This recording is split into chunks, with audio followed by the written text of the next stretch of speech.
Hey guys, welcome back to another episode of Yak Bassing. Today we're just going to be talking about our 2019 spinning setups. My spinning setup's the Abu Garcia Specialist 2.0 combo. The thing I love about this combo is that it's budget friendly and it's good if you're starting out fishing or you're fishing smaller ponds and stuff. The two things I love about this reel is about how smooth, like they put the bearings in the right spot, so it's like super smooth. It's an 8 bearing, just like his. This drag system is really strong. Doesn't sound strong, but it's strong. I've had a couple large bites, but it's still holding up.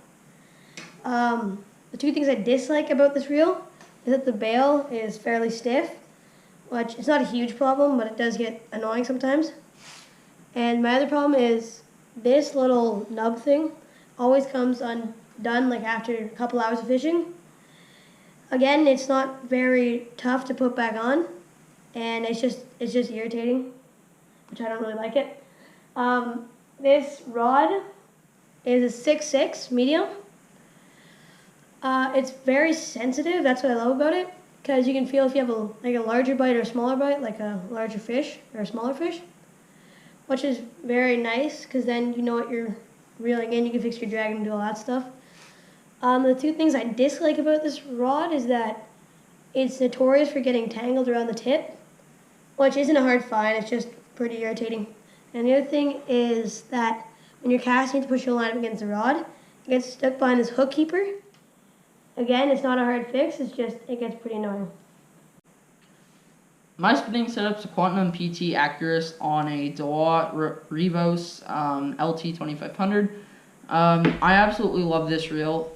It's super smooth. Daiwa clearly thought long and hard about where they were going to put the bearings in this, because for an 8 bearing system this is crazy smooth. And just a comparison, when I bought this, I bought it in person, so I was testing out a bunch of the reels.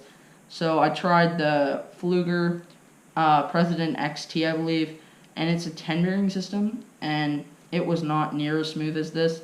So for an 8 bearing system, that's pretty smooth. And also a good tip for when you're buying reels is just reel them, because it's not always about how many bearings they have. Oftentimes it's where they put them, because I think it's the Shimano SLX baitcaster, and I noticed that like for a 4 bearing system it is insanely smooth. Like Shimano did an amazing job placing the bearings in and around the reel.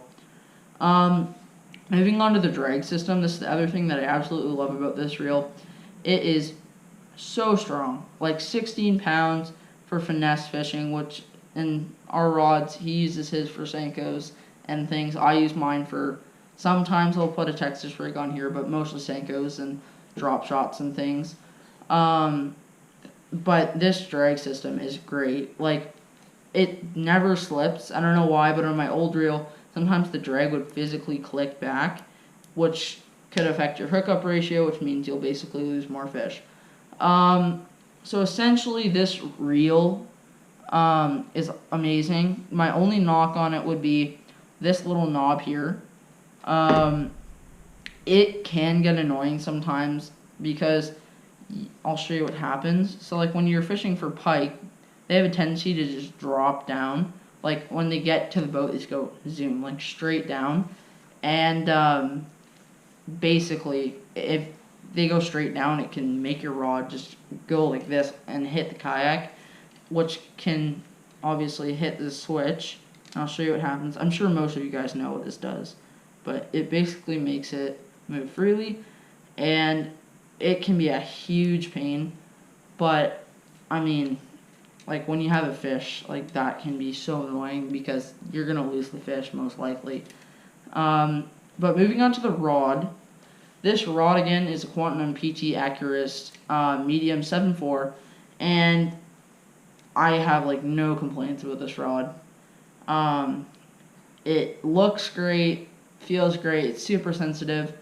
It's a medium, and the reason I like a medium is because medium light for me is a little bit too light, not enough backbone for bass and pike.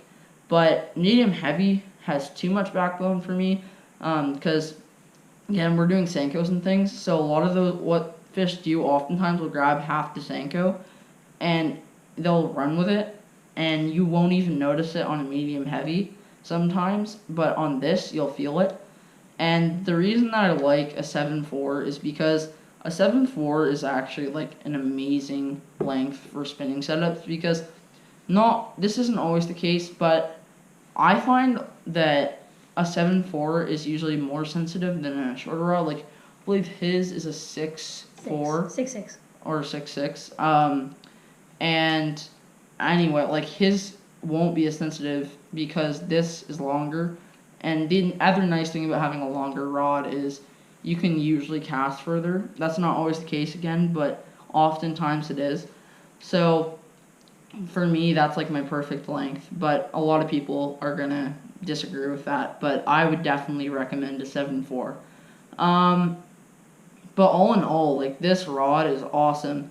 My only knock on it would be this cork when it gets wet can get a little slippery sometimes, but normally that's not an issue. But yeah, all in all, this is an amazing setup. We'll leave the links in the description for both of these rods and reels.